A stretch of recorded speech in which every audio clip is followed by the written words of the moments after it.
बिस्मिल्लाहिर्रहमानिर्रहीम। क्या entry test या दूसरे कॉम्पिटिटिव एग्ज़ाम इतने ही मुश्किल होते हैं?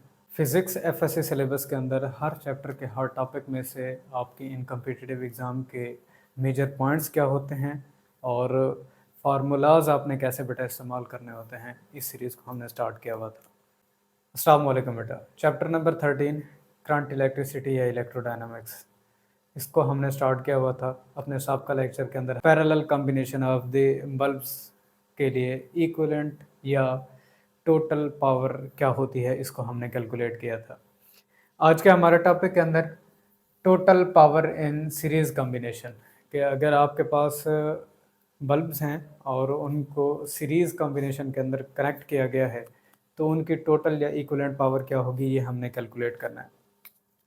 पहली कंडीशन है बेटा, अगर आपके पास डिफरेंट बल्ब्स हों और उनके लिए आप पावर डेसिपेशन का रिलेशन कैलकुलेट करना चाहें।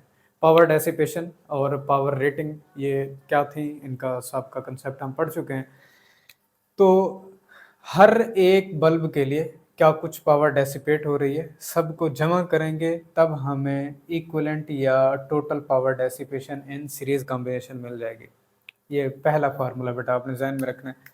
अब इसके बाद अगर एन डिफरेंट हमारे पास बल्ब हैं लेकिन हम उनकी पावर रेटिंग को मालूम करना चाहते हैं, यानी कि कितनी हद तक कोई एक बल्ब पावर को कंज्यूम कर रहा था और टोटल सर्किट जो है सीरीज़ का वो कितनी पावर कंज्यूम कर रहा है, इसको अगर कैलकुलेट करना चाहेंगे तो 1/PE यानी कि टोटल या इक्विवेलेंट पावर, इसका बेटा रिलेशन क्या होगा, पहले बल्ब ने कितनी कुछ पावर कंज्यूम की है 1/, पहले बल्ब की वो पावर प्लस 1/, सेकंड बल्ब की पावर प्लस 1/, थर्ड बल्ब की पावर रेटिंग जो कंज्यूम वो करता है, अप टू सो ऑन जितने नंबर ऑफ बल्ब्स हैं सबको 1/, जिसके फार्मूला के अंदर लिखें। अब ये तो है हमारे पास n, अगर हमारे पास बल्ब मौजूद हैं और वो सीरीज के अंदर हैं और पावर रेटिंग हमने उनकी मालूम करनी है। अब एक स्पेशल केस बनाता है कि अगर आपके पास 2 बल्ब्स हैं डिफरेंट और उनकी पावर आपने रेटिंग की सूरत के अंदर कैलकुलेट करनी है, तो एक फार्मूला बेटा आप इस्तेमाल करते हैं P इक्विवेलेंट। पहले बल्ब की पावर रेटिंग क्या है, फिर दूसरे बल्ब की पावर रेटिंग क्या है, डिवाइडेड बाय पहले बल्ब की पावर रेटिंग प्लस दूसरे बल्ब की पावर रेटिंग। इसे कहते हैं बेटा प्रोडक्ट सम फार्मूला, कि आपको 2 दिए गए हैं, 3 दिए गए हैं, तो आपने क्या करना है, पहले उनकी पावर रेटिंग का प्रोडक्ट करना है, फिर उनके सम पर डिवाइड कर लेना है। तो इसे प्रोडक्ट सम फार्मूला कहा जाता है। ये शॉर्ट क्वेश्चंस अपने जहन में रखिएगा क्योंकि ये फार्मूला वो इस्तेमाल करता है। इसके बाद है हमारे पास, अगर तो आइडेंटिकल आपके पास बल्ब्स हैं और उनको आपने कनेक्ट किया हुआ है सीरीज के अंदर और उनकी पावर डेसिपेशन आपने मालूम करनी है, तो अब भी फार्मूला वही रहेगा। एक किसी सिंगल बल्ब की पावर को डेसिपेशन की सूरत में जो उसने बताई है उसको उनकी तादाद के साथ मल्टीप्लाई कर लें।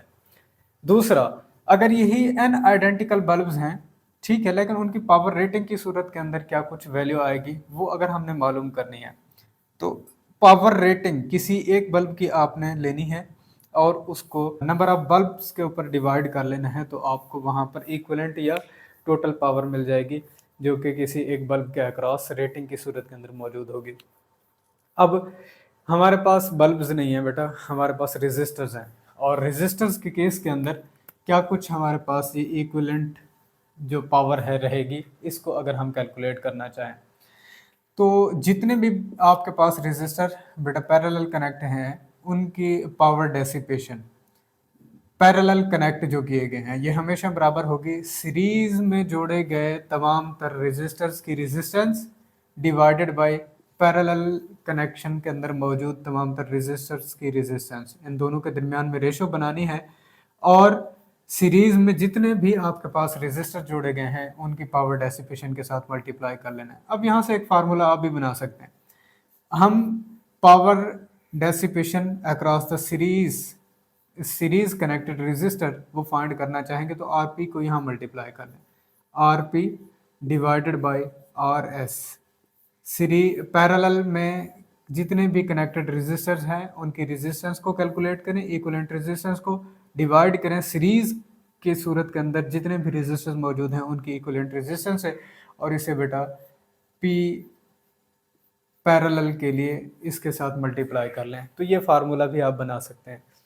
इसी तरह से बेटा अगर इनकी वैल्यूज़ को रिप्लेस करें सीरीज कॉम्बिनेशन के अंदर आइडेंटिकल रेजिस्टर्स के लिए क्या करते थे, किसी एक रेजिस्टर की रेजिस्टेंस को नंबर ऑफ रेजिस्टेंसेस से मल्टीप्लाई कर लेते थे, जबकि अगर पैरेलल कनेक्शन के अंदर रेजिस्टेंस कैलकुलेट करते थे इक्विवेलेंट, तो एक की रेजिस्टेंस कितनी है उसको तादाद पर तकसीम कर लेते थे। वैल्यू को रिप्लेस करें तो आर ईच से कैंसल आउट हो जाता है। आपके पास पैरेलल कनेक्शन के अंदर कितना कुछ पावर डेसिपेशन होगा, सीरीज के अंदर कितना कुछ पावर डेसिपेशन हो रहा है, उसके साथ एन स्क्वायर को मल्टीप्लाई कर लेंगे तो आपके पास कोई एक वैल्यू निकल आएगी। इसी तरह से सीरीज के अंदर जितनी भी पावर डेसिपेशन हो रही है वो आपके पास पैरेलल में मौजूद पावर डेसिपेशन को एन स्क्वायर पर डिवाइड करने से आपको हासिल हो जाएगी। तो ये वो फार्मूलाज हमने देखने थे, ये वो शॉर्ट ट्रिक्स हैं जो हम आगे इस्तेमाल करेंगे। तो इंशाल्लाह अपने नेक्स्ट लेक्चर के साथ हाज़िर होंगे, तब तक के लिए इजाज़त दीजिए। अल्लाह हाफ़िज़।